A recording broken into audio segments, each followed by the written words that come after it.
Good morning সবাইকে। আজকে সকালটা শুরু হয়েছে একটা বৃষ্টি ভেজা সকাল দিয়ে। তো আজকে খুব বৃষ্টি হচ্ছে আর আমার গাছে নতুন ফুল ফুটেছে, তো এটা দিয়ে শুরু করছি। আর দেখো আজকে যেটা ডিশ আমি আজকে সবাইকে শেখাবো, তো এটা হচ্ছে সেই রেসিপিটা বকুল পিঠে, অনেকে আমরা বলি সাদা পিঠে। তো খুব বৃষ্টির দিনে আজকে আমাদের এটা দিয়ে ব্রেকফাস্ট হবে। এটা কীভাবে বানাবো সবটা তোমাদের শেখাবো। এটা ছিল একটা হচ্ছে নুনিয়া ভোগ চাল, এটা আমি আগের দিন রাতে ভিজিয়েছিলাম। আর এটা হচ্ছে সেই ভোগ চালের পেস্টটা।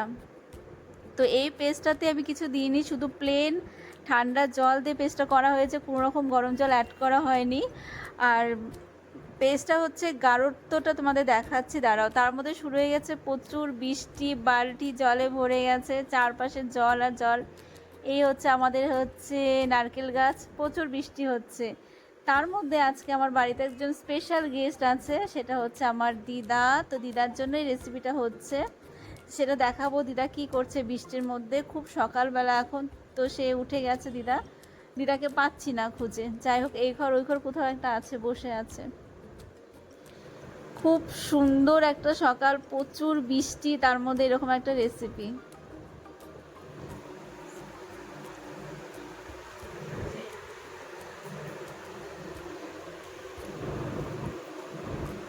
তো চলো তোমাদের সাথে শেয়ার করি। ব্যাটাটা দেখে নাও কেমন হয়েছে। আমি আরও এর মধ্যে ঢেলে দিচ্ছি। এটা হচ্ছে সেকেন্ড টাইম করেছিলাম, তো সেটা খুব গাঢ় না খুব পাতলা না এমন করবে।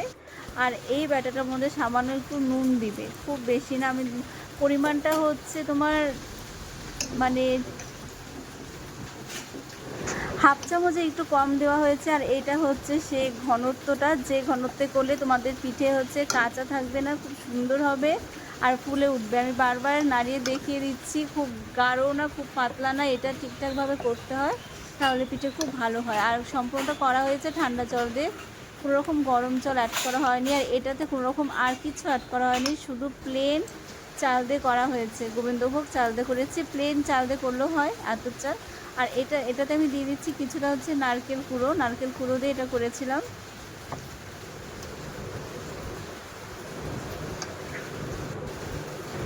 এটা বসে দিয়েছি সেই পিঠার জার, যেটার মধ্যে পিঠের মানে কড়াটা হবে। তো সবার প্রথমে হচ্ছে গ্যাসে করেছি, গ্যাসে বসিয়ে খুব সুন্দর করে গরম করতে হবে, যেভাবে ধোঁয়া বেরোচ্ছে অমুক ধোঁয়া বের হবে।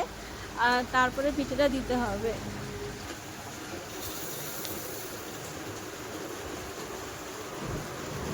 পরিমাণ হচ্ছে এক হাতা দিতে হয়, তারপর হচ্ছে ঢেকে দিতে হয়। তার সাথে এক্সট্রা কোনো জল দিতে হয় না, শুধু হচ্ছে ঢাকনিটা জলে ভিজিয়ে রাখতে হয়। তো সেটা ধরে বসিয়ে দিতে হয়, তার চারপাশে কোনো জল দিতে হয় না।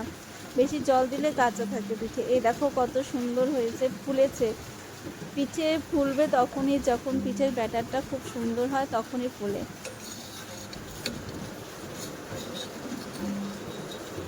এবার নিচেরটা দেখাই তোমাদের, দেখো কত সুন্দর হয়েছে,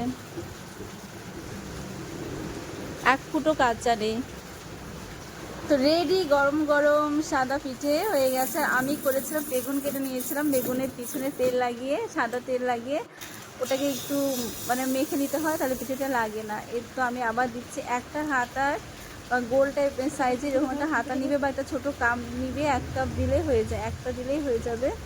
পুরোপুরি খুব সুন্দর থাকে, তার আকারটা বড় হয় না, একদম ছোট হয় না, আর কাঁচাও থাকে না দেখতে।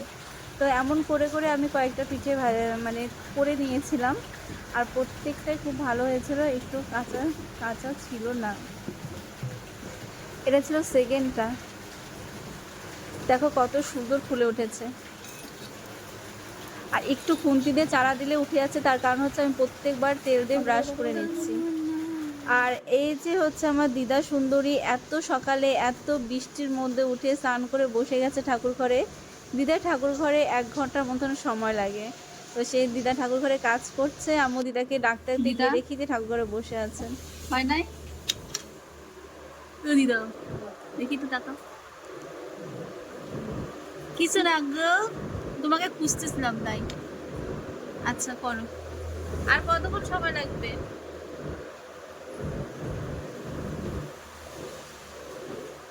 দিদার অনেক বয়স, তবু দিদাকে দেখে বোঝা যায় না, এত সুন্দর এত নিষ্ঠা করে ঠাকুরের কাজ করে দিদা। তো দিদার পুজো শেষ হতে হতে আমারও পিঠে রেডি হয়ে গেছে। আর এটা ছিল নলের গুড়, যেটা বলে, খুব সুন্দর ভালো একটা গুড় ছিল, তো সেটা দিয়ে পিঠা দেওয়া হয়েছে। দিদা এতটা খায়নি, আমি ভিডিওর জন্য দিয়েছি। আর দিদা দেখো কেমন করে দেখে হাসতো।